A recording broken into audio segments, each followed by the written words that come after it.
ज्या वयात बहुतेक जण नातवंडांना शाळा शिकवतात, त्याच वयात एक आजी स्वतः आपल्या नातवासोबत शाळेत परतल्या. म्हणतात ना, ज्यांच्यात शिक्षणाची जिद्द असते त्यांच्यासाठी वय हे केवळ एक आकडा असतो. ही कहाणी आहे वर्ध्यातील 68 वर्षीय इंदुबाईंची. इंदुबाई या स्वतः नातवासह शाळेत गेल्या, 10वी शिकल्या आणि आता इंदुताईंना 51% तर नातवाला 75% गुण मिळाले आहेत. बघूयात आजी आणि नातवाची प्रेरणादायी कहाणी.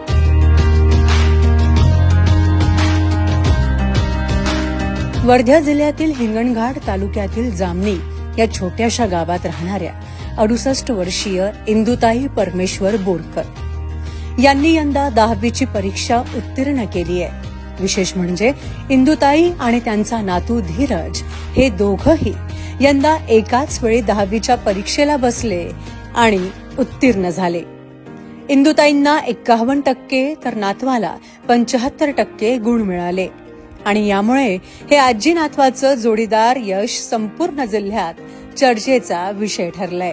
गुरुत्वाकर्षण बळ जगातील कोणत्याही दोन वस्तूवर कार्य करते.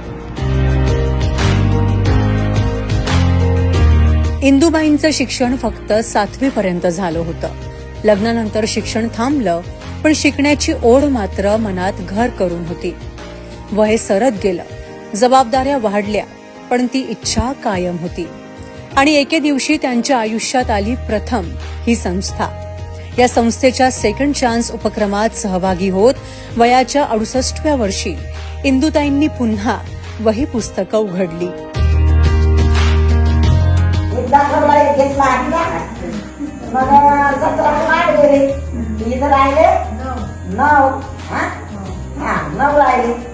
आता आणि 8चा घेतला खाली मी.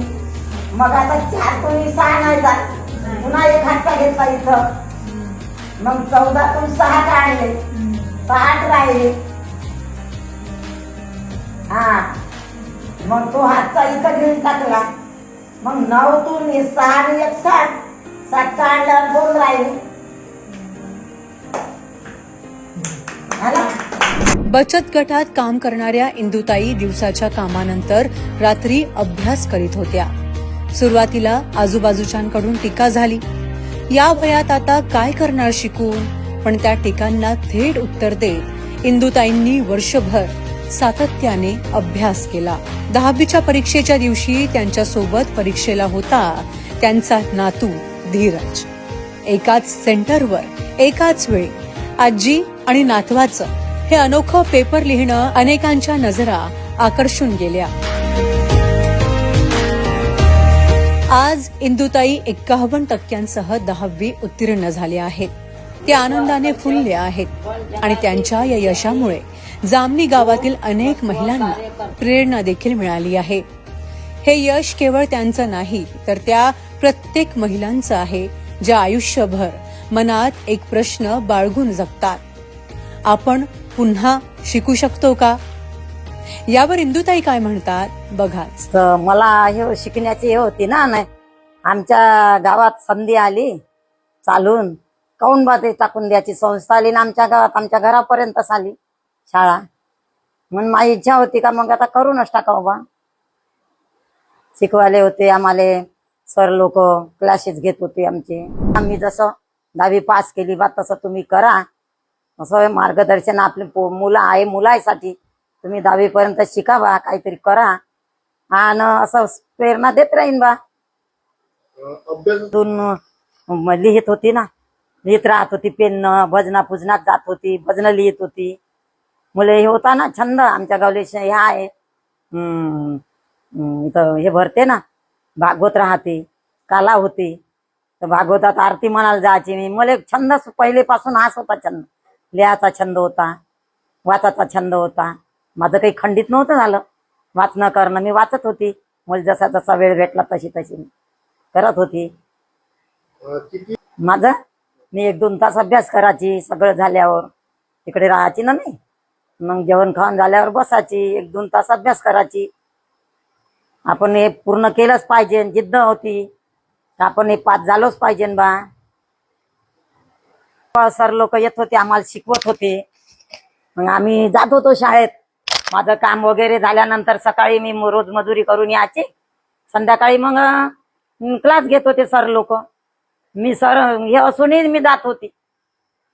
सनराव वारराव तिकडून आले तरी मी जातच शाळा क्लास करायला. क्लास नाही चुकवला मी. जवळच होता आमच्या शाळा, जवळच आली.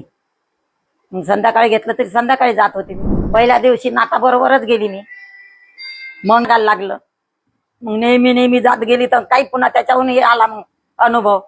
आपण लिहू शकतो बा, शिकू शकतो बा, आपण अभ्यास करू शकतो. अभ्यास केला ना, अभ्यासही केला तर आपण पास तर हो, अशी एक आशा होती माझ्या मनात. तसं सायंकाळचे आमचे जास्तीत जास्त क्लास या ठिकाणी चालायचे.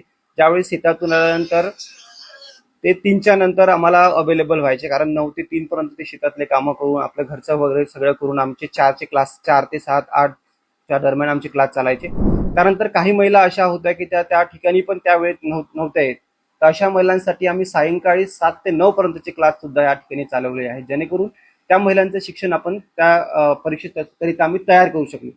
आम्ही आमच्या प्रथमच्या मार्फत ज्या काही क्रियाकृती वेगवेगळ्या माध्यमातून दिल्या जातोय त्या सोप्या पद्धतीच्या आहेत आणि त्या सहजरित्या महिलांना समजेल अशा ठिकाणी, मोजक्या शब्दामध्ये आणि मोजक्या लेखनामध्ये त्यांना समजेल अशा ठिकाणी आम्ही त्यांना मार्गदर्शक करत असतो.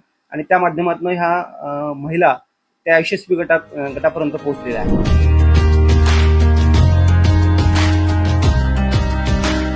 वय कितीही असो, शिकण्याची सुरुवात कधीही करता येते, हे इंदुताईंनी जगाला दाखवून दिलंय. 10वी उत्तीर्ण झालेली इंदुताई आता थांबणार नाहीत. त्यांचं पुढचं स्वप्न आहे इतर महिलांनाही शिकवायला प्रवृत्त करणं. कारण त्यांनी शिकून दाखवलंय, शिक्षणाचं वय नसतं, फक्त मनात हिम्मत आणि डोळ्यात स्वप्न असावं लागतं. वर्ध्याहून इक्बाल शेखसह सुरभी शिरपूरकर, नागपूर, लोकमत.